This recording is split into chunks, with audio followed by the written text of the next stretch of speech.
Professor, aqui na sala de aula a gente faz FAX e FAY. Qual que é a diferença? Só um F a mais, estou economizando tinta e tempo aqui para você. Então, AX e FAX é a mesma coisa. Fala aí, professor Naor Salles aqui, seja muito bem-vindo a mais uma aula do Bom Estudo para você. E hoje nós temos mais um sistema de forças relativamente simples para a gente exercitar, né, fazer o uso dos cálculos de equações de equilíbrio, ou seja, somatória de forças em X, em Y e somatória de momento em um ponto de referência aqui que nós vamos escolher juntos também. Para que faz esse troço todo, professor? É para a gente conseguir encontrar quais são os sentidos e os valores das reações de apoio, porque essas reações serão responsáveis para manter o nosso sistema em equilíbrio. Como assim sistema em equilíbrio? Imagina o teto da sua casa. Por que ele não cai na sua cabeça? Porque o sistema está em equilíbrio. Tem alguma coisa sustentando a força, peso, né? O peso, a carga desse telhado. E sejam as colunas, paredes, seja lá o que for, viga, todas elas estão fundamentadas no princípio de tudo que é o cálculo das reações de apoio. Se eu colocasse um sistema de forças complexo aqui,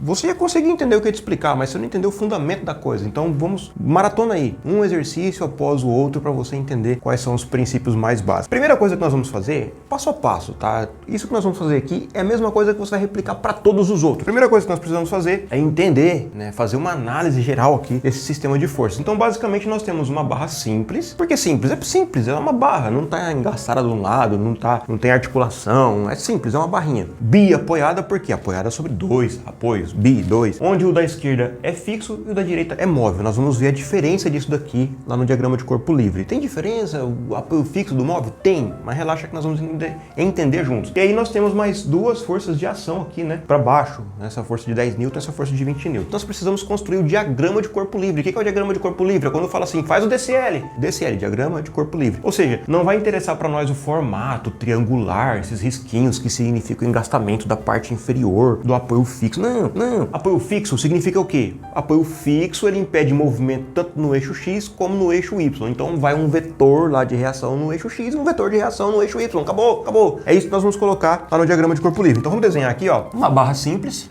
tá? Pronto. Ficou meio torto, mas tá valendo. Não, eu tenho toque. Vamos lá. Melhorou, né? Cambaleou, mas tá valendo.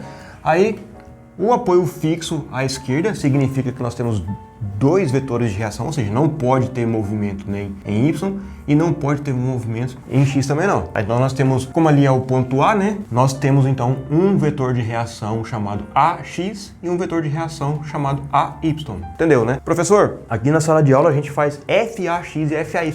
Qual que é a diferença? Só um F a mais, estou economizando tinta e tempo aqui para você. Então AX e FAX é a mesma coisa, tá? E aí no ponto B nós temos um apoio móvel. Por que móvel? Tá vendo aqui? Ó, imagina que essa barrinha de baixo aqui é esse pincel e essa barrinha de cima aqui é esse pincel. Então, ó, pro Y aqui não movimenta para baixo, não vai porque tem um batente ali, ó, não vai, tá impedido. Agora se for no eixo X, ó, ele dá uma movimentadinha para lá e para cá. Então, se no eixo X tem uma certa liberdade de movimentação, mas no eixo Y não, então nós vamos colocar uma reação aqui no eixo Y para representar o impedimento de movimento ou de translado em Y. E como é o ponto B, nós vamos colocar B.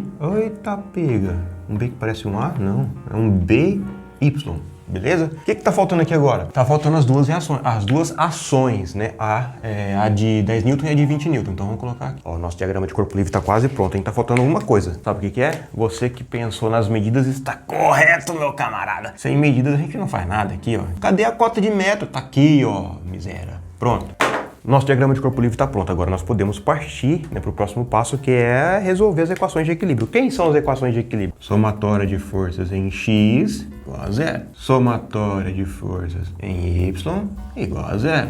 E somatória de momento, nós vamos escolher ainda um ponto juntos, igual a zero. Por que são chamadas equações de equilíbrio? Porque com o resultado dessas equações, nós chegaremos no valor das reações e as reações são responsáveis por manter nosso sistema em equilíbrio, que significa dizer que o teto não vai cair, que a ponte não vai cair. Só que tem um detalhe, quando nós formos calcular aqui somatória de forças em X, nós precisamos definir se no eixo X vai ser positivo para a esquerda ou para a direita. Como assim? Por quê? Calma, você vai entender. Primeira coisa é definir para que lado que é. Eu vou dizer que para a direita é positivo. Professor, aqui na sala de aula com o meu professor aqui, minha professora, a gente faz o contrário, ela faz para a esquerda positivo.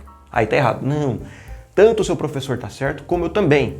São formas diferentes de chegar no mesmo resultado, desde que você use esse padrão para todo exercício. Vamos supor que o sistema fosse mais complexo. Você não poderia, agora eu vou colocar positivo para a direita, agora positivo para a esquerda. Não, ou é para a direita tudo, é para a esquerda tudo. Mas se você quiser entender melhor como é que funciona esse negócio aí, quiser ter certeza se eu tô falando a verdade para você, vai aqui na descrição dessa aula, tem ali o link da playlist de dúvidas mais frequentes. Tem uma aula específica lá para mostrar para você, provar para você. Eu vou resolver, calcular para você os dois modelos, para a direita e para a esquerda positivo, vou te mostrar que tanto faz. Você vai entender que realmente tanto faz. E para y também é a mesma coisa. Nós temos que definir se em y vai ser positivo para cima ou para baixo. Eu vou colocar aqui que é para cima. Pronto, mesma coisa. Professor, aqui a gente faz para baixo. Vai lá na descrição dessa aula aqui que tem uma explicação também. Isso é somatório de momento.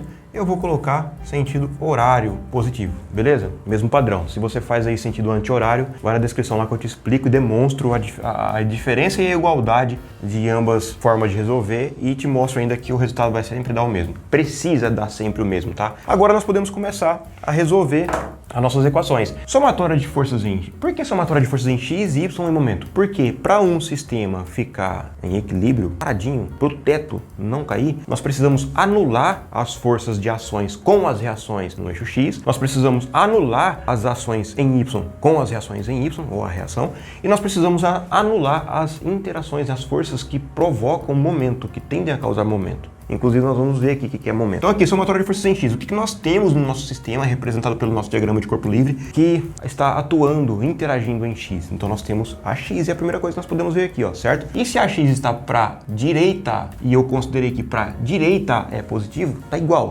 vou colocar positivo. Mais AX. O que mais?